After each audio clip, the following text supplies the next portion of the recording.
Welcome, boys. Welcome to my 2020-21 Premier League review. Premier League review. Let's go. So, we'll do the typical thing. We have a tier list right here. We are going to put all of these Premier League clubs into the positions that they fit in. So, the first one is 1 2 4. It's the UCL spots. Now, I will tell you which teams will be competing for the title, which will, according to me, of course, it's a personal decision. Of course, obviously that's not going to happen. Second will be UEL, in which fifth, sixth, and seventh will be competing for the UEFA Europa League spots. Then there's mid-table teams, bottom half team, and relegated teams. So let's start. Let's fucking start. I'm gonna start from the back, okay? So let's start with Wolves. I'm I'm going to place Wolves into this bracket. Yes, I think for the past 2 seasons, Wolves have had a solid seventh place finish, and I think they're gonna continue finishing in the same region. They have seen they just signed Fabio from another Portuguese player. I saw something. I think they have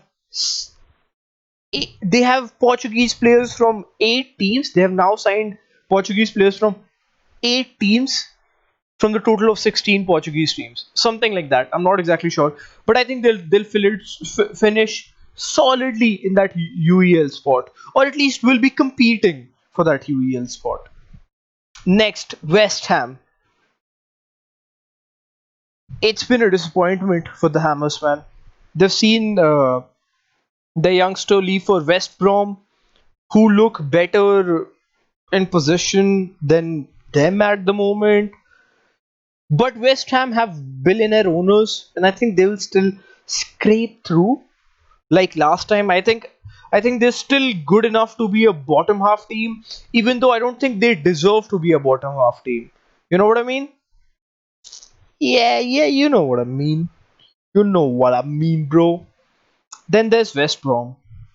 Even though they just signed the promising youngster from West Ham, I still think they leave a lot to be desired. They really do. So I think they're just not good enough, unfortunately.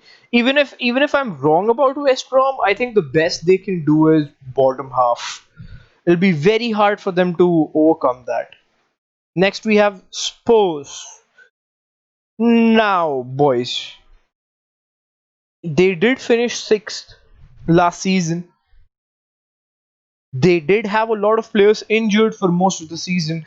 They did start the season off badly with Pochettino, and it did go a little better. They did lose Christian Eriksen, and now they won't even have Jan Vertonghen. Vertonghen? Vertonghen? Something. That guy. That guy. You know. Even he left. So I think they're still very weak, man. I think even though they have, I think, two very world class strikers, their midfield is shit. Harry Winks is abysmal. Eric Dyer plays centre back sometimes. CDM, I don't really know. He's bang on average, and I think they're still average. And we're really going to see if Tottenham do not sign more players, then I think they're just gonna finish. Hmm, yeah, I think they're gonna finish mid-table. I think so. Southampton. I think Southampton again. They did finish, I think, 11th this time. They did have a really good resurgence after that 9-0 loss to Leicester, but I still think they too leave a lot to be desired. So I think they're going to finish in that upper bottom half, kind of. You know what I mean? Maybe even mid-table. I would say even mid-table. I think Southampton will finish there. Blades. Sheffield United, the Blades. They haven't had a lot of transfer talk yet. They aren't a, you know, very well established club in terms of Premier League football, although they did have a really strong season, which I commend them for. But the wheels kind of fell off at the end. We saw that even though Chris Wilder has a beautiful style of play, really good tactics, going with that fucking 3-5-2, his centre backs attacking and whatnot. It's beautiful football all over, but I still think unfortunately, he just does not have the quality in his team to make them a, you know, a UEL or even a mid-table team. I think they're gonna end up finishing one of these. Man, I'm confused.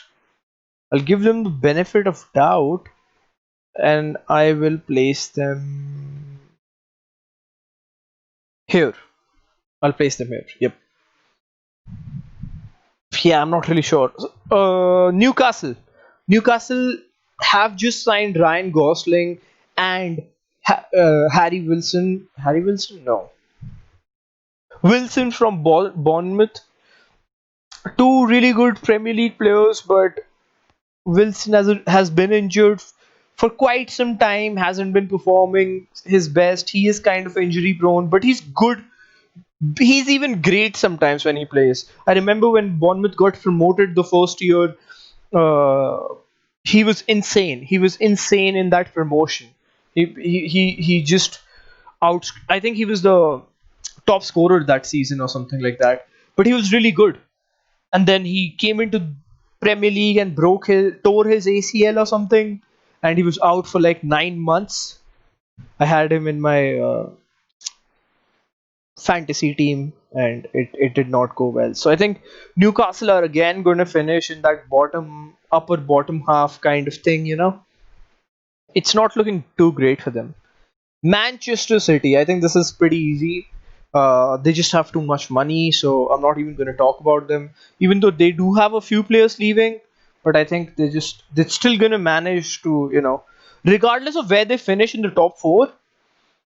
I think, even on their worst days, they are a top four team just because of that squad depth.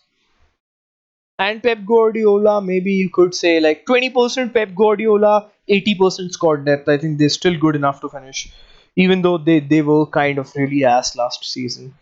Manchester United, I think they're again a top four team. I know. There's been a lot of talk. Oh, they haven't signed enough players. They don't have Sancho. They don't have this. They don't have that. But we've seen last year youngsters stepping in for United. We saw that Anthony Martial had the best season of his life. Rashford had the best season. Both of these players were finishing on that 15 goal slash assist mark last season and the seasons before that. Anthony Martial had only gone into double figures, I think, only once in his career. So it's really nice to see youngsters coming up. As per title contenders, I don't think they're anywhere close, man. I really don't think so. I think they still leave a lot to be desired, but they're definitely good enough for top four. Top four, they're definitely good enough. I would say the same thing about Liverpool. I mean, they're good enough for top four. They are the champions right now, so the pressure's on them. But I think Liverpool still has enough quality, and if they bring in Thiago, then it will be great for them. They do need a little bit more finishing on the striker, but overall, I think Liverpool are still, as a unit, one of the best team in the Premier League right now in terms of chemistry, in terms of team balance, and all that. I think they just work really well, and that's why they're still in the top four, and I think they will remain for quite some years. As for title, I think they will still finish in top two. Personally thinking, I think they will still finish in top two. I'm not sure if they'll keep the title, uh, but they do look very capable of doing it. Leicester, I think Leicester again, they've had a very bland, transfer season. It's just, it's. I think that's just Leicester. They're just good. They're just good. They're just a good team. Brandon Rogers is a good manager, and I think They're just a good team, man. I think they will also be competing for that UEL spot again. Leeds. Ooh, now I'll be in trouble. Oh, you talk shit about Leeds, huh? Okay, so this is going to be a controversial one. I'm sorry, Leeds fans. I know you want me to put them for the last top four spot, but I think they're still a little bit lacking in that team. Just a little bit, man. I'm sorry. They're just lacking just a little wee bit. So I think they're gonna finish mid-table. I think upper half, maybe ninth or tenth, like maybe Sheffield last season. Even though, okay, here's my argument: Marcelo Bielsa may be the best manager. Okay, for the sake of the argument, let's say Marcelo Bielsa is the best manager in Premier League. But we saw something last season in terms of Sheffield United, where they were really good at the beginning of the season. But as the season faded, as the teams recovered, as the teams got better players, as the teams saw through the tactics slowly and surely, ultimately the wheels did start to come off. The players were getting tired. Everything, it was just an all over clusterfuck towards the end of the season. I mean, they were sitting top 5 most of the season, weren't they? Top 6, you could say. And then they dropped to 7, 8, ninth, 10th. I think they finished 10th or ninth, one of those. But they finished down the table, and I think the same thing will happen with Leeds because they're still all. I think they're still lacking the funding to be a UCL club or even a UEL club. But definitely, if Leeds do finish mid-table for a couple of seasons, they will have that funding and they will get into UEL and UCL with their current manager and with the mentality that they have. Now, coming on to Fulham, to be very fair, I'm not really, educated enough on Fulham in terms of transfer activity, but I still think they just don't have enough. I think we've seen with Fulham where they've just kind of, just kind of been ass. I know their young manager is really nice. I saw the playoffs. They did well, but are they a Premier League team yet? I don't know. I don't know. I don't know. There's a lot to be desired there. Okay, next is Everton. Now this is going to be a more controversial one than Leeds and possibly even Fulham. Okay, this is where I'm placing Everton.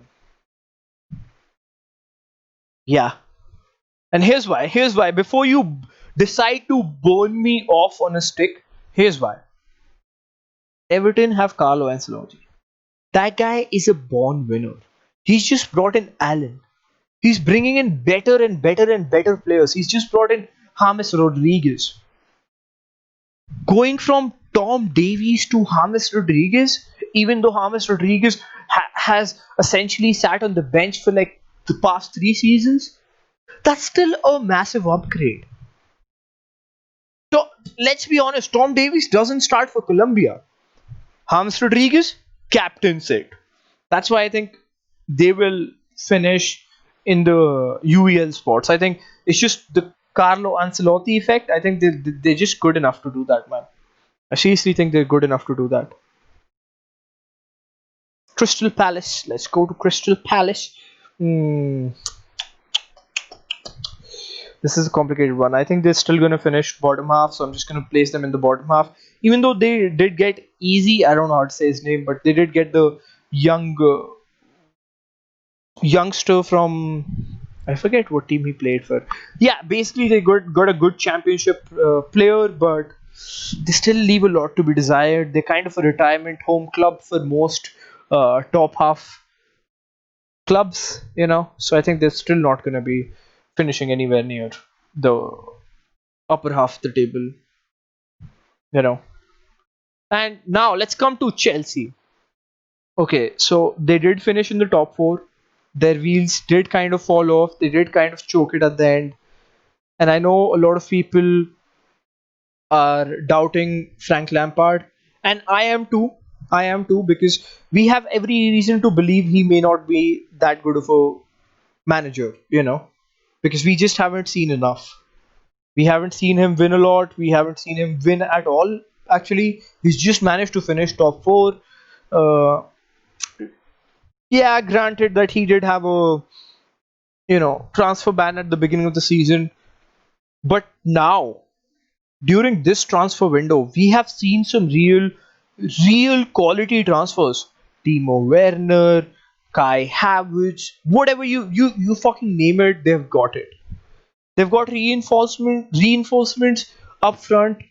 Their midfield is solid. I think this set.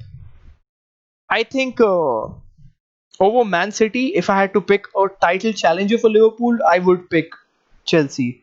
Thiago Silva, Malang Sarr, their defense is improving as well.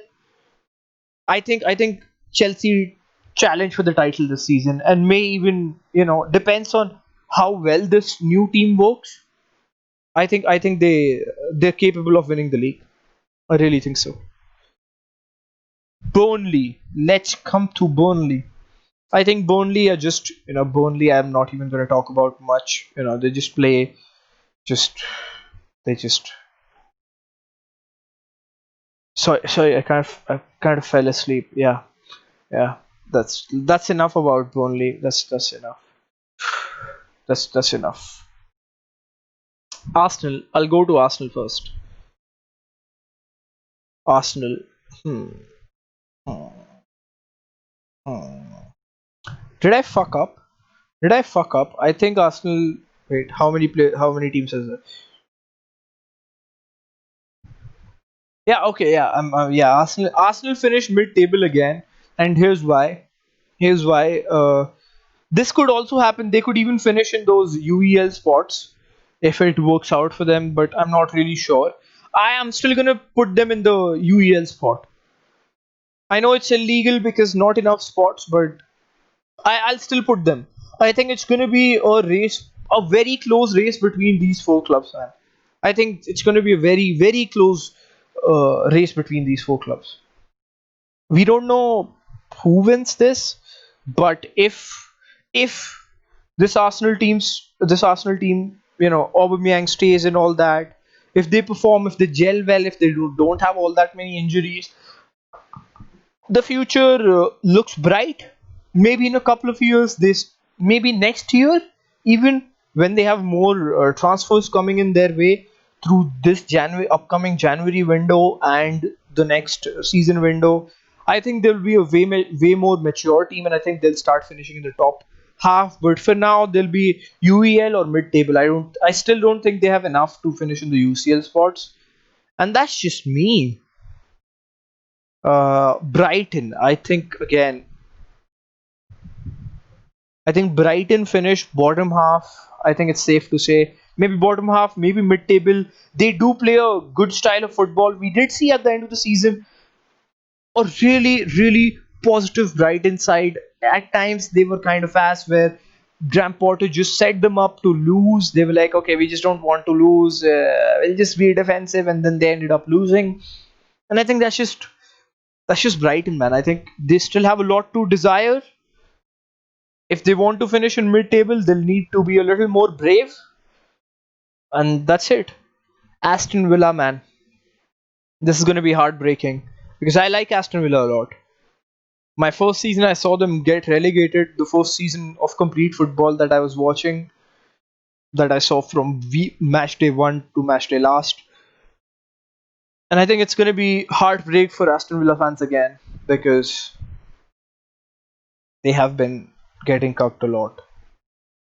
I just don't think they will make it out. I mean, how long will Grealish carry you? How long will McGinn carry you? I think it's over. I think if they don't get reinforcements soon, with their captain even wanting to leave in Grealish, if they still do end up losing Grealish by the end of this window, then they are confirmed getting relegated. Otherwise, they may battle it out with West Ham like last season, but it's gonna be another dogfight for relegation, man. I think it's gonna happen. And that's it for my You, my Premier League predictions, boys. Let me know if you fucking hated some. If you thought maybe I was unreasonable, maybe I was too harsh, maybe I was too lenient. Let me know your fucking suggestions in the comments. Hit that like button, hit that subscribe button, and I'll see you in the next video. Thank you for watching. Bye bye.